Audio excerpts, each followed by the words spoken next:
Once an aggregate blend is selected as the design aggregate structure, the last step in superpave mix design is to prepare several asphalt mixtures at varying asphalt contents using that design aggregate structure to optimize the binder content within the mixture. The way that we do this is we mix and compact specimens with the design aggregate structure at 4 different asphalt contents. Our corrected binder content, which we selected during the selection of the design aggregate structure phase of the superpave mix design, and then we prepare 2 additional mixtures at plus or minus 0.5% of our corrected binder content. Lastly, we prepare an asphalt mixture at 1% above our corrected binder content. We then plot the volumetric properties of our asphalt mixtures at these varying asphalt contents and determine the design asphalt content where we meet the 4% air void requirement of superpave at our design compaction level. We then check our other volumetric properties at the design asphalt content to see if we meet the criteria. Lastly, once we have verified that we meet all of our volumetric requirements, we assess the moisture susceptibility of our asphalt mixture at the selected optimum asphalt content. We will walk through an example of selecting our design asphalt content. For this example, we will assume that we have a nominal maximum aggregate size of 9.5 millimeters and that our design traffic level is 10 to 30 million easels. The first thing that we need to do is determine our asphalt content, which will give us 4% air voids at end design. As you can see in the superpave specification table shown on this slide, regardless of our traffic level, our requirement is that our percent GMM be 96% at our design compaction level. This corresponds to an air void content of 4%. The graph on this slide shows example results of optimizing our asphalt content. Here we see our air void content plotted against our asphalt content. As our asphalt content increases, we see that our air void content decreases. This is because more of the voids in our asphalt mixture become filled with asphalt as we add additional binder. Our goal in superpave mix design is to achieve 4% air voids.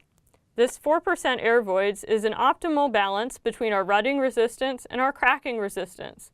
If we have an air void content greater than 4%, we will have cracking issues, and if the air void content is less than 4%, we will have problems associated with rutting.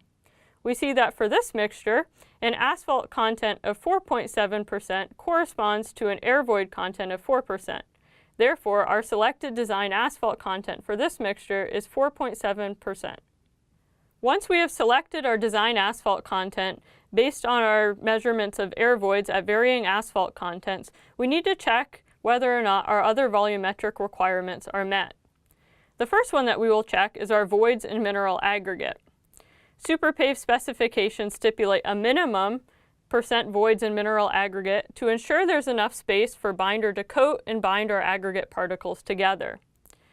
The superpave specifications for voids in mineral aggregate are dependent on traffic level and our mixture nominal maximum aggregate size. For our mixture, we have a nominal maximum aggregate size of 9.5 millimeters, and our design traffic is between 10 and 30 million easels. Therefore, our minimum VMA requirement is 15%. The graph on this slide shows our percent voids in mineral aggregate, VMA, versus asphalt content. We see that initially, as we add more asphalt to our mixture, that VMA goes down. This is because the mix becomes more workable initially as we add more asphalt, and so it becomes compacted to a more dense state. However, as we keep adding additional asphalt, eventually the binder will start to push the aggregate particles apart, resulting in an increase in our voids in mineral aggregate. We see that for our selected design asphalt content of 4.7%, that our corresponding VMA is roughly 15.5%. This passes the minimum requirement of 15% stipulated by superpave. The next volumetric property that we need to check at our design asphalt content is our percent voids filled with asphalt. Here we're targeting a range of allowable VFA to meet superpave requirements. The VFA requirement is used to prohibit mixtures with marginal voids in mineral aggregate. For our mixture, which has a design traffic level of 10 to 30 million easels, if we look at the table, we initially see that the requirement for VFA is 65 to 75%. However, we also see that we have a footnote, G, that applies to our condition of traffic levels greater than 3 million easels and a nominal maximum aggregate size of 9.5 millimeters, which requires that our VFA is 73 to 76%. We must follow this footnote G. The graph on this slide shows example results for our percent voids filled with asphalt versus our asphalt content. We see that our percent VFA increases as our asphalt content in our asphalt mixture increases. This is intuitive. As we add more asphalt, we're going to replace air void volume with asphalt volume. We see that for our selected design asphalt content of 4.7%, the corresponding VFA is 75%. This meets our acceptable VFA range of 73 to 76%. We will now check to see if our mix meets the dust proportion, or DP, requirements at our design asphalt content. SuperPave requires that our dust proportion be in the range of 0.6 to 1.2. The graph on this slide shows example results for dust proportion as a function of asphalt content. We see that our dust proportion decreases as our asphalt content increases.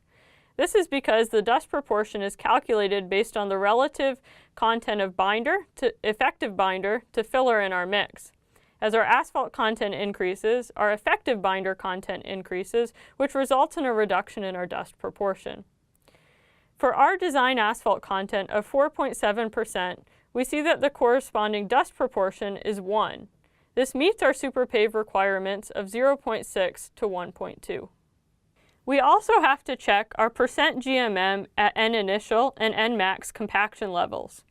For our design traffic condition of 10 to 30 million easels, we see that the requirement for N initial is that our percent GMM be less than or equal to 89.0%. For N max, the requirement is that the percent GMM be less than or equal to 98%. These requirements are used to ensure good compactability of a mixture. The graph on this slide shows example results for our percent GMM at N initial versus asphalt content. We see that our percent GMM at N initial increases as our asphalt content increases. This is because the binder makes the mix more workable and it densifies at a faster rate. We see that for our design asphalt content of 4.7%, the corresponding percent GMM at N initial value is 87%. This meets the SuperPave requirement of a maximum limit of 89%. The graph on this slide shows example results for percent GMM at N max versus asphalt content.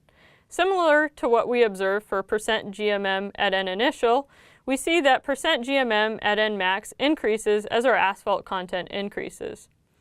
We see that for our design asphalt content of 4.7%, the corresponding percent GMM at N max value is 97. This meets the SuperPave requirement that states that the percent GMM at N max must fall below 98%. Once we have selected a design asphalt content and verified that all volumetric property requirements of SuperPave are met, we evaluate the moisture susceptibility of the design asphalt mixture. To do this, we prepare additional asphalt mixture specimens at the design asphalt content. We use these specimens to measure the indirect tensile strength of the asphalt mixture with and without moisture conditioning. The indirect tensile strength is measured using a test as depicted in this slide, where we load a specimen diametrically in compression, which induces tension laterally. We use the results to compute the tensile strength ratio, which is equal to the strength after dry conditioning over the strength after wet conditioning. SuperPave requires that the TSR exceed 0.8, meaning that the specimen does not lose much strength upon moisture conditioning.